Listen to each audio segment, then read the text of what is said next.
শীতকালীন সময়ে রাত্রিগুলো বড় হয়ে যায়, ঘুম পরিপূর্ণ হয়ে যায়।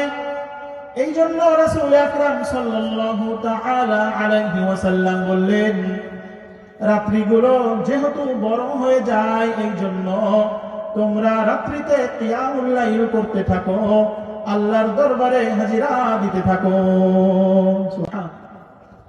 রাত্রিকালীন সময়ে মালিকের দরবারে যখন বান্দা দাঁড়িয়ে যায়, মালিকের দরবারে যখন বান্দা দাঁড়িয়ে রোনা জারি করতে থাকে, কিয়ামুল লাইল করতে থাকে, মালিককে স্মরণ করতে থাকে, মালিকের দরবারে যখন বান্দা দাঁড়িয়ে আল্লাহ পাকের গুণ কীর্তন করতে থাকে, মালিকের রহমতের মধ্যে জোশ এসে যায়।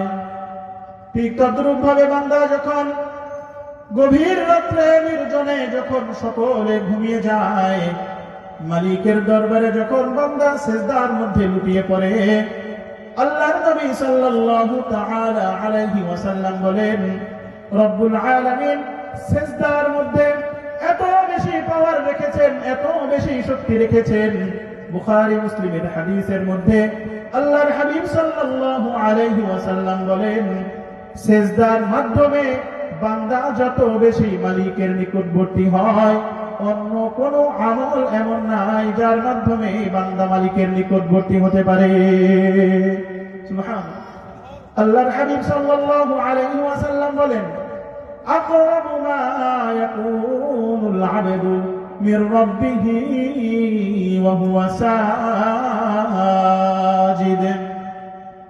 সিজদার মাধ্যমে বান্দা মালিকের দরবারে যখন হাজিরা দিতে থাকে, আল্লাহর নবী সাল্লাল্লাহু আলাইহি ওয়াসাল্লাম বিশদ হাদিসের মধ্যে বলেন, যদিও নাকি বান্দা বাহ্যত দৃষ্টিতে যাই নামাজের উপরে সিজদা দেয়, কার্পেটের উপরে সিজদা দেয়, বা এরকম ভাবে জমিনের উপরে সিজদা দেয়, কিন্তু মুহতারাম হাজিরিন, সে প্রকৃত পক্ষে সেই কার্পেট আর যাই নামাজ আর জমিনের উপরে সিজদা দেয় না, বরং সে মালিকের কুদরতি কদমে সিজদা দিতে থাকে।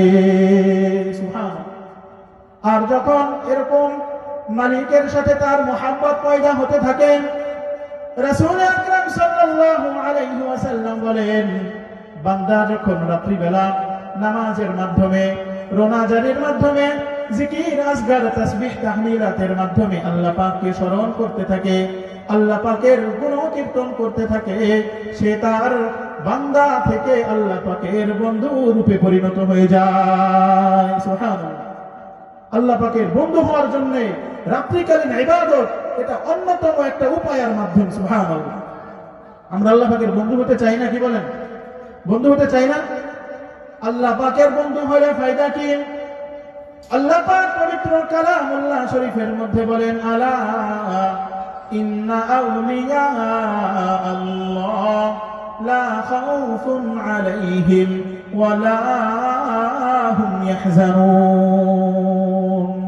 ওহে দুনিয়ার মানুষ, শুনে রাখো, যারা নাকি আমার বন্ধুতে রূপান্তরিত হয়েছে, যারা নাকি আমার বন্ধু হয়ে গিয়েছে, রোজ হাসরের ময়দানে, শুধুমাত্র রোজ হাসরের ময়দানে নয়, দুনিয়া এবং আখিরাতে সব জায়গায় সমস্ত বিপদ আপদ, সমস্ত বালা মুসিবতের জন্য আমি রব্বুল আলামিন সেই বান্দার জন্য যথেষ্ট হয়ে যাই। সুবহানাল্লাহ।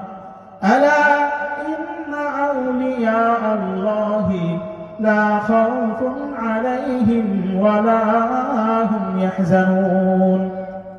আল্লাহ পাকের বন্ধুদের আখিরাতেও কোনো চিন্তা নাই, দুনিয়াতেও কোনো চিন্তা থাকবে না। সুবহানাল্লাহ। এজন্য মুহতারাম হাজিরিন, আমরা রাত্রিকালীন সময়ে ইবাদত বন্দেগী করার নিয়ত করতেছি তো ইনশাআল্লাহ? কি বলেন?